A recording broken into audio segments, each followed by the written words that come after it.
Senna के नायक माकोमा की कहानी। एक बार की बात है, ज़ाम्बेसी के तट पर सेन्ना शहर में एक बच्चा पैदा हुआ। वह दूसरे बच्चों की तरह नहीं था, क्योंकि वह बहुत लंबा और मजबूत था। उसके कंधे पर एक बड़ी बोरी थी और उसके हाथ में एक लोहे का हथौड़ा था। वह एक वयस्क व्यक्ति की तरह बोल भी सकता था, लेकिन आमतौर पर वह बहुत चुप रहता था। एक दिन उसकी माँ ने उससे पूछा, मेरे बेटे, हम तुम्हें किस नाम से जानेंगे? और उसने उत्तर दिया, सेन्ना के सभी प्रमुख लोगों को नदी के किनारे बुलाओ। और उसकी माँ ने शहर के प्रमुख लोगों को बुलाया, और जब वे आए तो वह उन्हें नदी में एक गहरे काले तालाब के पास ले गया जहाँ सभी खूंखार मगरमच्छ रहते थे।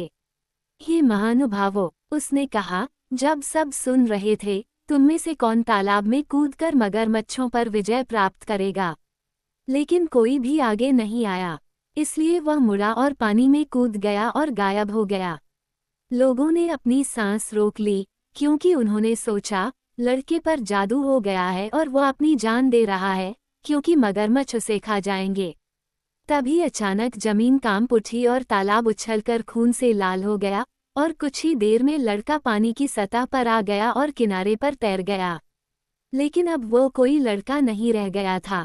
वो किसी भी आदमी से ज्यादा ताकतवर था, बहुत लंबा और सुंदर था, इसलिए लोग उसे देखकर खुशी से चिल्ला उठते थे। अब, हे मेरे लोगों, उसने हाथ हिलाते हुए कहा, तुम मेरा नाम जानते हो, मैं माकोमा हूँ, महान, क्योंकि क्या मैंने मगरमच्छों को उस तालाब में नहीं मार डाला है जहाँ कोई भी जाने की हिम्मत नहीं करता। फिर उसने अपनी माँ से कहा, मेरी माँ, तुम आराम से रहो, क्योंकि मैं अपने लिए घर बनाने और हीरो बनने जा रहा हूँ। फिर, अपनी झोपड़ी में घुसकर उसने नुएंडो, अपना लोहे का हथौड़ा लिया, और बोरी को कंधे पर फेंककर चला गया।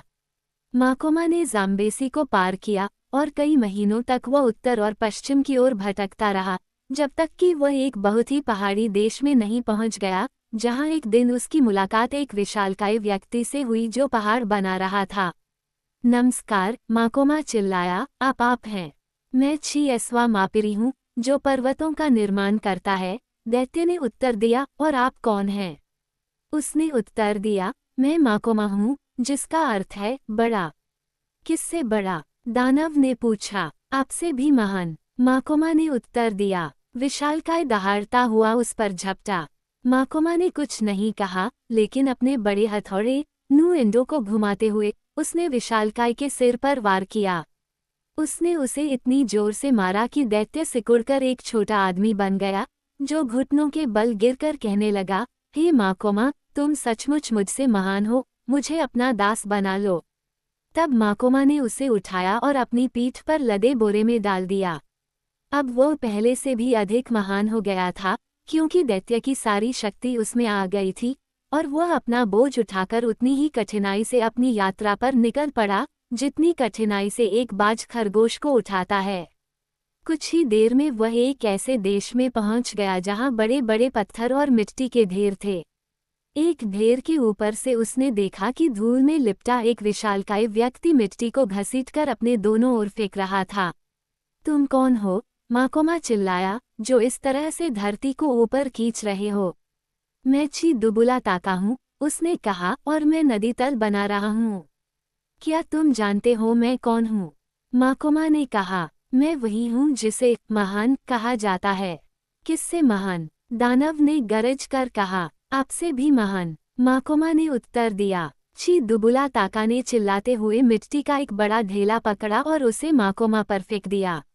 लेकिन नायक ने अपनी बोरी को अपने बाएं हाथ पर पकड़ रखा था और पत्थर और मिट्टी उस पर बिना किसी नुकसान के गिर रहे थे, और उसने अपने लोहे के हथौड़े को कसकर पकड़ लिया और उस विशालकाय को जमीन पर पटक दिया।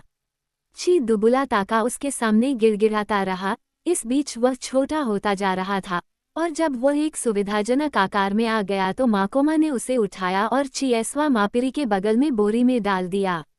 वह पहले से भी अधिक महान होकर आगे बढ़ा, क्योंकि नदी बनाने वाले की सारी शक्ति अब उसकी हो गई थी, और अंत में वह बाओबाब और कांटेदार पेड़ों के एक जंगल में पहुंचा। वह उनके आकार को देखकर आश्चर्यचकित था, क्योंकि हर एक पेड़ पूरी तरह से विकसित था और उसने अब तक देखे गए किसी भी पेड़ से बड़ा था, और पास ही उसने ची ग्विसा मिट्टी को देखा, जो जंगल लगा रहा था। चिग्विसामिती अपने दोनों भाइयों से लंबा था, लेकिन माकोमा डरा नहीं और उसे पुकारा, हे बड़े, तुम कौन हो? मैं, दानव ने कहा, चिग्विसामिती हूँ और मैं अपने बच्चों हाथियों के भोजन के लिए ये बाओबाब और कांटे लगा रहा हूँ। छोड़ो, नायक चिल्लाया, क्योंकि मैं माकोमा हूँ और तुम्हारे साथ एक घूंसा मारना चाहता हूँ। दैत्य ने एक राक्षस बाओबाब को जड़ से उखाड़कर माकोमा पर जोरदार प्रहार किया, लेकिन नायक एक तरफ कूद पड़ा और जैसे ही हथियार नर्म धरती में गहराई तक धंस गया, उसने नुएंडो के सिर के चारों ओर हथौड़ा घुमाया और एक ही वार में दैत्य को गिरा दिया। यह आघात इतना भयानक था कि चिग्विसामिती भी अन्य दिग्गजों की तरह सिकुड़ गया, और जब उसकी सांस वापस आई तो उसने माकोमा से विनती की कि वो उसे अपना सेवक बना ले। उसने कहा, क्योंकि तुम जैसे महान व्यक्ति की सेवा करना सम्मान की बात है।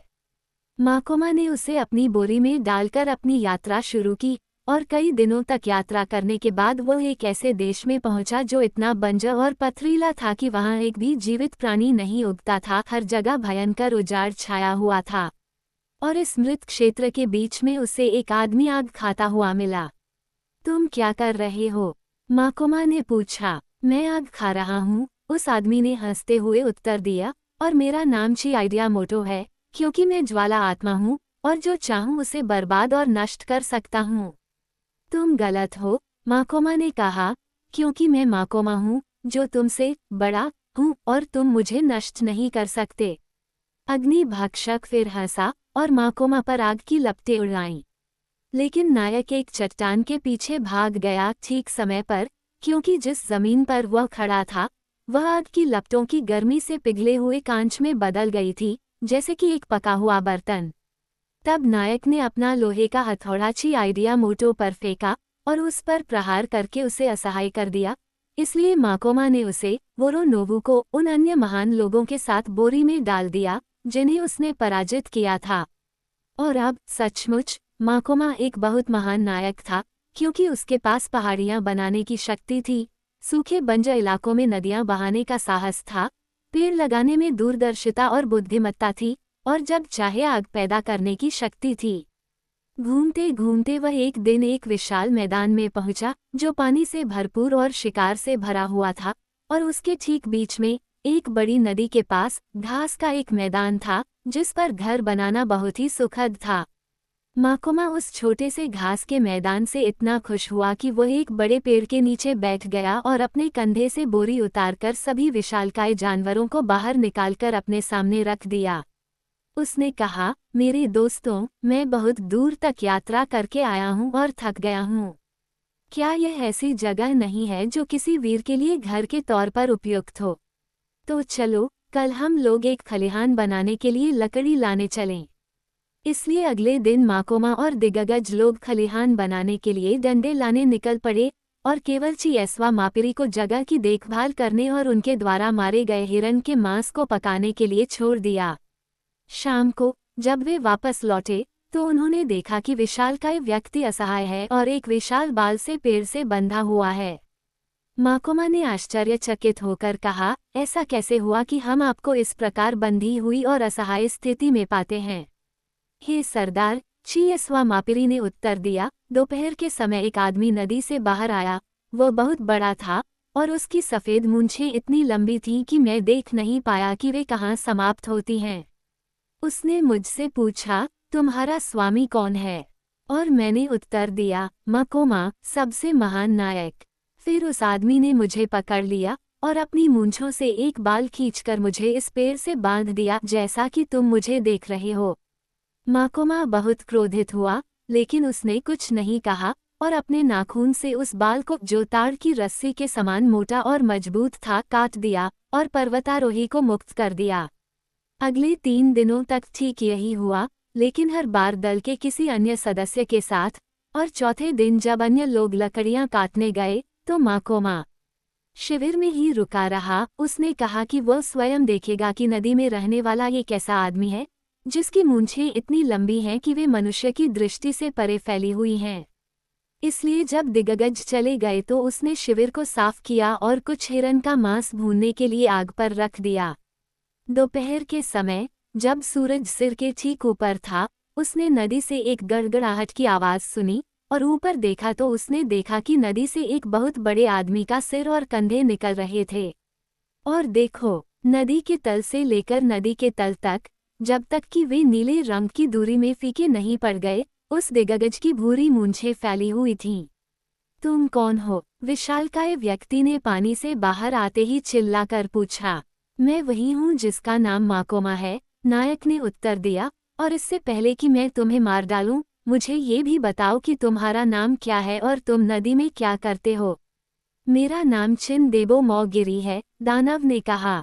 मेरा घर नदी में है, क्योंकि मेरी मूंछें पानी के ऊपर लटकने वाली धूसर बुखार धुंध हैं, और जिनके साथ मैं उन सभी को बांधता हूँ जो मेरे पास आते हैं ताकि वे मर जाएं। तुम मुझे बांध नहीं सकते।